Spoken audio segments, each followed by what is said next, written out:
औरत अपनी एक चीज अपने पति को कभी नहीं देती है। एक समय की बात है, माता लक्ष्मी बैकुंठ लोक में भगवान विष्णु के साथ बैठी हुई थी और बैठी बैठी भगवान विष्णु के पैर दबा रही थी। पैर दबाते दबाते भगवान विष्णु से प्रश्न पूछने लगती हैं। स्वामी, मेरा पहला प्रश्न है, कौन सा काम औरत अपने पति से पहले करना चाहती है? और मेरा दूसरा प्रश्न है, कौन सी चीज़ औरत अपने पति को मरते दम तक नहीं देती है, चाहे औरत को कितना भी खुश कर लो? माता लक्ष्मी कहती हैं, स्वामी, देखा जाए तो औरत का विवाह हो जाने के बाद औरत अपने पति को पूर्ण रूप से समर्पित हो जाती है और औरत की हर चीज़ पर उसके पति का अधिकार होता है और पति की भी हर चीज़ पर उसकी पत्नी का अधिकार होता है। स्वामी, आप मेरे इन दोनों प्रश्नों का उत्तर देकर मुझे संतुष्ट कीजिए, क्योंकि मैं इन दोनों प्रश्नों का उत्तर आपके श्रीमुख से सुनना चाहती हूँ। तब भगवान विष्णु ने कहा, देवी, अगर तुम इन दोनों प्रश्नों के उत्तर जानना चाहती हो तो मैं तुम्हें एक छोटी सी कहानी सुनाता हूँ। उस कहानी के माध्यम से तुम्हें तुम्हारे इन दोनों प्रश्नों के उत्तर मिल जाएंगे। भगवान विष्णु ने कहा, देवी, आप इस कहानी को बड़े ही ध्यान से सुनना, क्योंकि आधा अधूरा ज्ञान किसी काम का नहीं होता है। फिर भगवान विष्णु ने कहा, सुनो देवी, एक बड़ी ही सुंदर नगरी थी। उस नगरी का राजा बड़ा ही धर्मात्मा था। वहाँ की प्रजा को राजा अपनी संतान की तरह प्यार करता था और चारों तरफ खुशहाली ही खुशहाली थी। उस राजा के एक बेटा था जिसका विवाह होने वाला था, इसलिए राजा के महल को और सारी नगरी को बहुत ही अच्छे तरीके से सजाया जा रहा था। राजकुमार का विवाह जिस राजकुमारी से होने वाला था वह बहुत ही रूपमती थी। राजकुमार अपने कक्ष में लेटा हुआ राजकुमारी के बारे में सोच रहा था और सोचते सोचते अचानक से उसके मन में राजकुमारी से मिलने की इच्छा जागृत हो उठी और वह उसी समय राजकुमारी के पास जाना चाहता था। इसलिए राजकुमार ने एक योजना बनाई और सबसे छुपते छुपते महल से निकलकर चल पड़ा और अस्तबल से एक सबसे तेज दौड़ने वाला घोड़ा लिया और घोड़े पर सवार होकर राजकुमारी से मिलने के लिए चल दिया। रास्ते में चलते चलते जब वह एक घने जंगल से गुजर रहा था तो वहां उसे बहुत ही जोर से प्यास सताने लगी। राजकुमार पानी की तलाश में इधर उधर भटकने लगा और वहां पर उसे कोई जलाशय दिखाई नहीं दिया। वहां पर उसने कई छोटे मोटे तालाब और नदियां देखी, लेकिन संयोग से उनमें पानी नहीं मिला। राजकुमार को घूमते घूमते एक झोपड़ी दिखाई दी। तब प्यास से व्याकुल राजकुमार उस झोपड़ी के पास पहुंचा और वहां पहुंचकर राजकुमार को झोपड़ी के पास में ही एक बावड़ी दिखाई दी। भगवान विष्णु ने कहा, हे देवी, इस तरह राजकुमार को बावड़ी दिखाई देने से उसके मन में आशा की एक किरण निकली और उसने सोचा कि शायद इस बावड़ी में पानी होगा। राजकुमार ने बावड़ी के नज़दीक जाकर उसमें देखा तो उस बावड़ी में पानी भरा हुआ मिला। पानी को देखकर राजकुमार को प्यास और भी जोर से लगने लगी। राजकुमार ने फटाफट बावड़ी से पानी निकाला और पानी पीने लगा। जब उसने भरपेट पानी पी लिया तो वह देखता है कि उस झोपड़ी से एक बूढ़ी औरत निकल कर आती है और वह औरत राजकुमार से कहने लगी, बेटा, कहीं तुमने इस बावड़ी का पानी तो नहीं पी लिया? और यदि तुमने इस बावड़ी का पानी पिया है तब तो तुमने बहुत बड़ी भूल कर दी है। यह बावड़ी एक मनुष्य के द्वारा श्रापित है और इस बावड़ी का पानी पीने से आदमी नरभक्षी बन जाता है। इसलिए आज से तुम भी रात होते ही नरभक्षी बन जाओगे और उस समय तुम्हारे पास जो भी मनुष्य आएगा तुम उसका भक्षण कर लोगे। उस समय तुम यह नहीं सोचोगे कि यह मेरे माता पिता हैं या मेरे भाई बहन हैं या मेरे दोस्त रिश्तेदार हैं। उस समय तुम्हारे निकट आने वाले पशु पक्षी या मनुष्य तुम्हारा भोजन होंगे।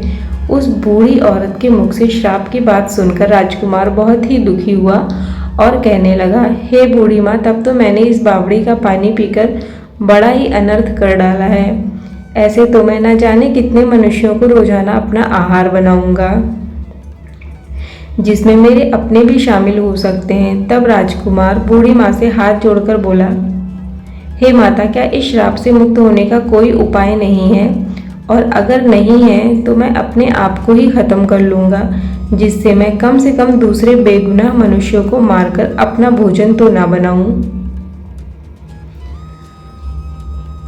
तब वह बूढ़ी औरत कहती है, बेटा, इस श्राप से मुक्त होने का उपाय तो है, यदि तुम कर सको तो।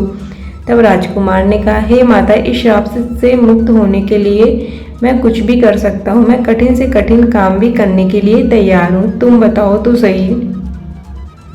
तब वह बूढ़ी औरत कहती है, बेटा, यहाँ से 3 कोस दूरी पर एक बहुत बड़ा पहाड़ है और उस पहाड़ पर हरे भरे पेड़ पौधों से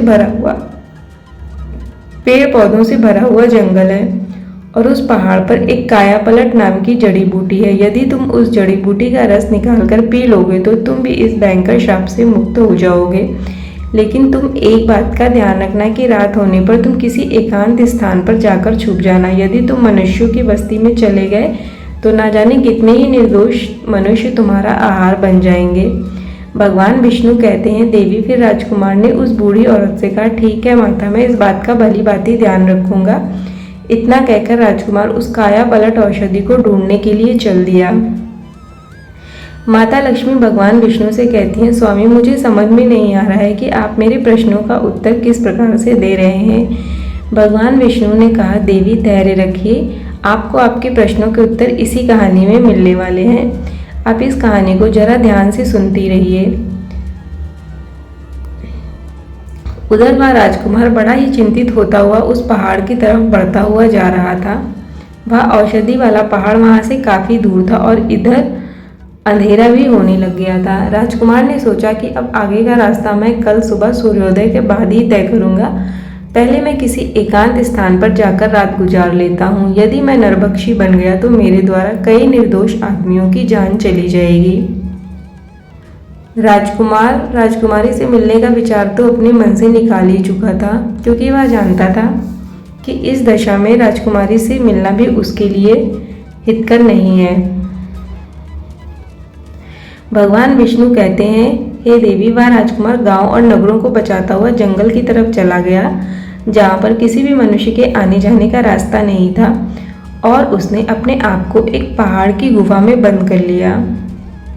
इधर काफी रात हो चुकी थी और वह राजकुमार नरभक्षी के रूप में परिवर्तित होने वाला ही था। इधर राजकुमार ने अपने आप को जिस गुफा में छुपाया था, उसी गुफा में एक बड़ा ही खूंखार शेर रहता था और वह शेर आए दिन लोगों की जान लेता रहता था। चारों तरफ लोगों के मन में उस शेर को देखकर दहशत फैली हुई थी। जब वह राजकुमार गुफा के अंदर पहुंचा तो उसे वह खूंखार शेर गुफा के अंदर बैठा हुआ मिला। उस शेर ने राजकुमार को देखा तो मन में बड़ा खुश हुआ कि आज तो घर बैठे ही भोजन चलकर आ गया। शेर घूरता हुआ राजकुमार की तरफ झपटकर उसे खाने वाला ही था कि तभी राजकुमार पर उस श्राप का असर होने लगा और क्षण भर में ही वह मनुष्य से नरभक्षी पिशाच के रूप में बदल गया। शेर ने देखा कि यह तो कोई मुझसे भी अधिक खूंखार जानवर है और वह डर कर अपने आप को छुपाने के लिए जगह ढूंढने लगा। नरभक्षी राजकुमार भी उस शेर को देखकर उस पर टूट पड़ा और थोड़ी ही देर में वह शेर को मारकर खा गया। भगवान विष्णु कहते हैं, हे देवी, इस प्रकार राजकुमार ने नरभक्षी के रूप में रात उस गुफा में बिताई और सूर्योदय होते ही वह अपने असली रूप में आ गया। राजकुमार उस गुफा से निकलकर आगे का रास्ता तय करने लगा।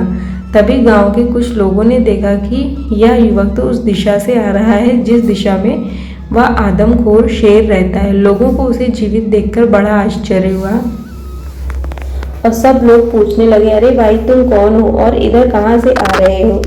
इधर तो एक खूंखार शेर रहता है जो लोगों को मारकर खा जाता है, तुम भला जीवित कैसे बचकर आए?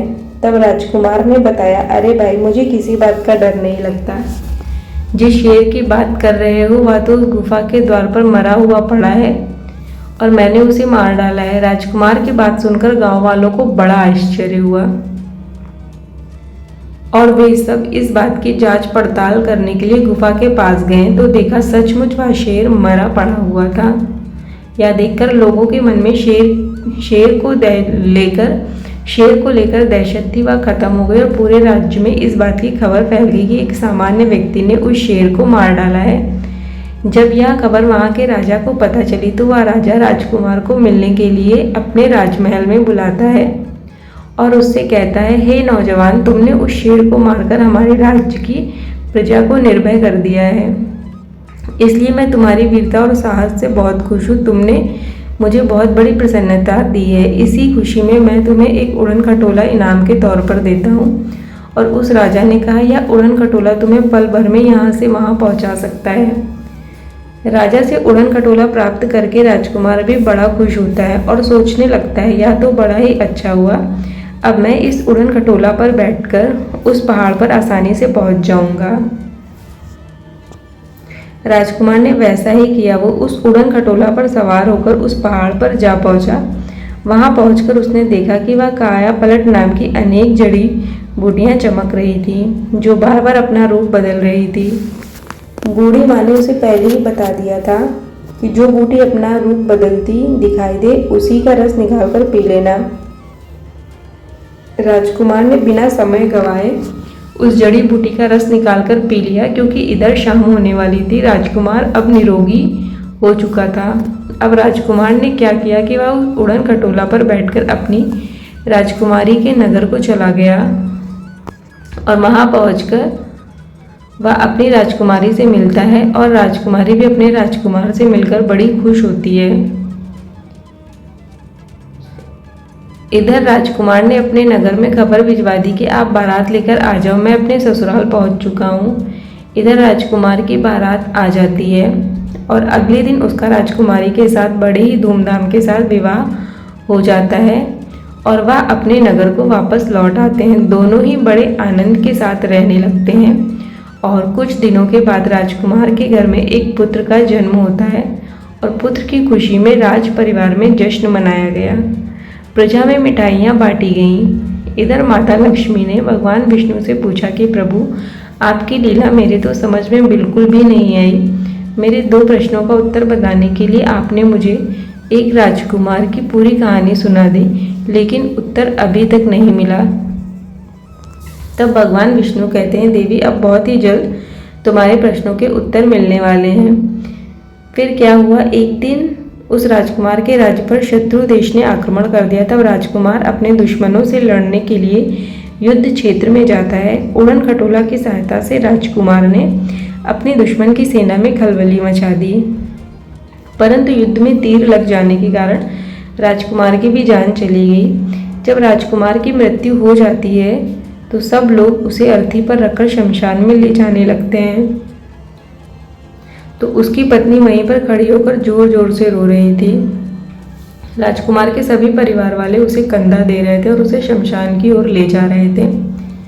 भगवान विष्णु ने कहा, हे देवी, यह वही चीज़ है जो स्त्री अपने पति को नहीं दे सकती, और पति जो स्त्री को दे सकता है, हमारे धर्म की यही परंपरा है। पति के मरने के बाद स्त्री उसे कंधा नहीं दे सकती और ना ही उसे शमशान में साथ ले जा सकती है। भगवान विष्णु कहते हैं, हे देवी, तुम्हारा दूसरा प्रश्न था कि स्त्री कौन सा काम पति से पहले करना चाहती है। इसका उत्तर सुनो। सुहागिन स्त्री यह कामना करती है कि उसकी मृत्यु उसके पति से पहले हो जाए, जिससे उसका पति उसे कंधा दे सके और उसे मुख अग्नि दे सके और उसका तारण हो सके। वैसे भी पति के मरने के बाद स्त्री के जीवन का कोई महत्व नहीं रह जाता। पति के बिना उसका जीवन जीवन नहीं रहता। कहते हैं, पति के बिना एक स्त्री की कोई भी गति नहीं है। एक पुरुष के बिना स्त्री का जीवन बड़ा ही कष्टकारी होता है। वे स्त्रियां बड़ी भाग्यशाली होती हैं जो पति से पहले मृत्यु को प्राप्त हो जाती हैं और पति के हाथों अंतिम संस्कार होने का सौभाग्य प्राप्त होता है। तो आपको पसंद आई हो तो वीडियो को लाइक करिए और हमारे चैनल दक्षा टेल्स को सब्सक्राइब करें।